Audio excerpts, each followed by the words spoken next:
These are some of the darkest things you need to know if you want to start a clothing brand. People think it's all sunshine and smiles, but there's a lot of hardships. And that's why I'm here today, to tell you guys those hardships and what you guys have to go through if you plan on owning a clothing brand or e-commerce business in general. Without further ado, let's get straight into it.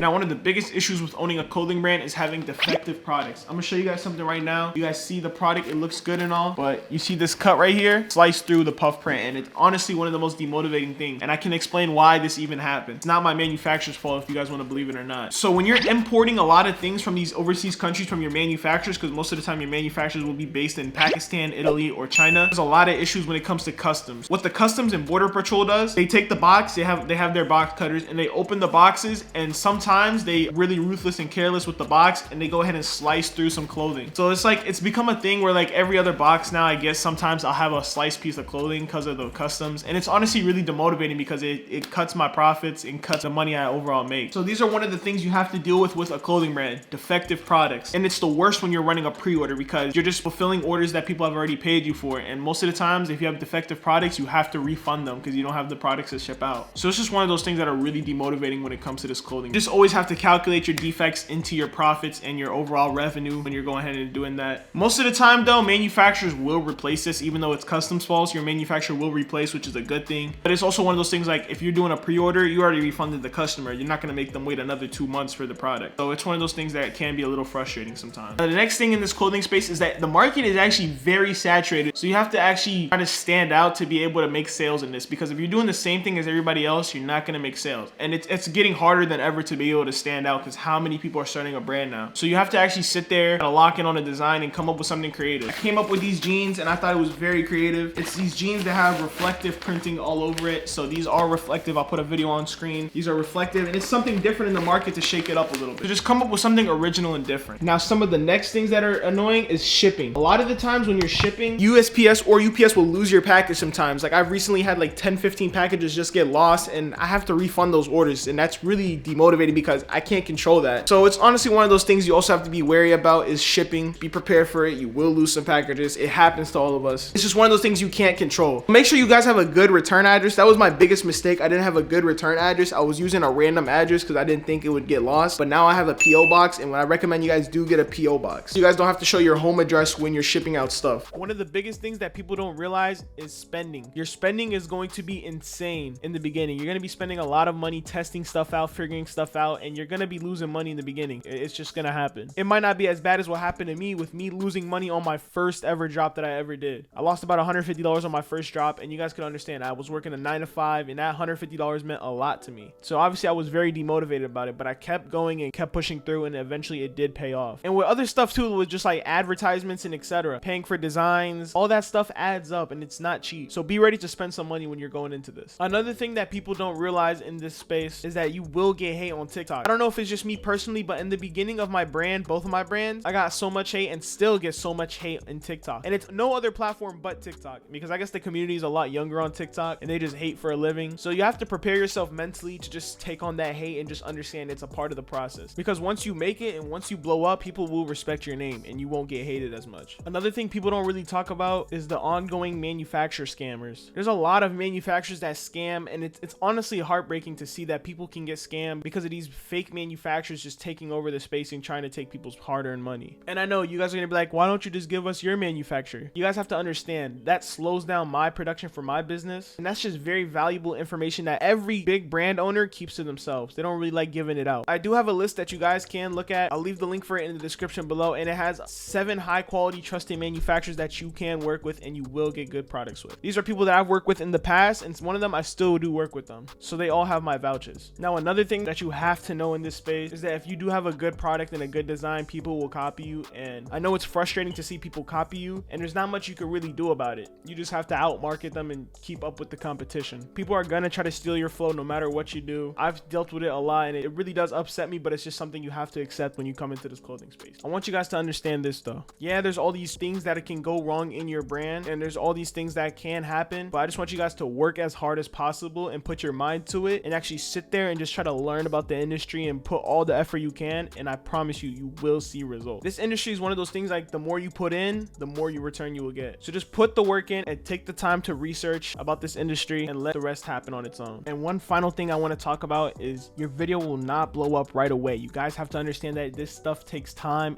and understanding of how the algorithms work and what content is best and what blows up. So don't expect your first 5 videos to go viral at all. They will not. I promise you, they will not, unless you're really lucky. You just have to keep putting out content and content until you get that one viral video. I put out content from, I want to say June or May or June, when I started hyping the brand up. Daily content every single day from June, for example, all the way till October, till I had my first viral video that changed my brand. So it's not gonna happen right away. It could take months, it could take a year, it could take years. You guys just have to keep going at it, and you will get your opportunity eventually. Here's how I look at it. Everything does require a little bit of luck, but the harder you work, the more opportunities that luck can come in. So just make sure you're working hard. I plan on working on like a little educational course program thing, where it's like I will show people how to grow on TikTok, for example, in some secret sauce like that. Oh, and the last thing I forgot, people around you will start changing. That's one of the, honestly, the darkest truth of them all. People around you will start changing. Once your brand starts becoming successful, you start blowing up, you're gonna see people that you know you weren't really cool with in school and all that start asking you like, hey, can you teach me how to make a brand? Or hey, can you I'm so proud of you, and all this extra stuff. People will start showing fake love. It's just a part of anything in life. And that's honestly the saddest thing when it comes to this clothing brand stuff, is that when you're up, people want free clothes, people want to act like they knew you and all that. You just have to stay true to yourself and the people who supported you from the jump. So never forget the people that supported you from the jump. I never forget my first supporters, and I try to bless them whenever I can. But anyways, I'm rambling too much. I hope you guys did enjoy this video. If you guys need manufacturers, link is in the description. Thank you guys so much for the support on the channel. We are going kind of crazy right now, and I hope to keep this momentum up and keep going up. I won't let you guys down. I'm gonna keep up the consistency. As y'all see, I just went and spent a band on this mic setup just so I can get you guys the best quality for this content.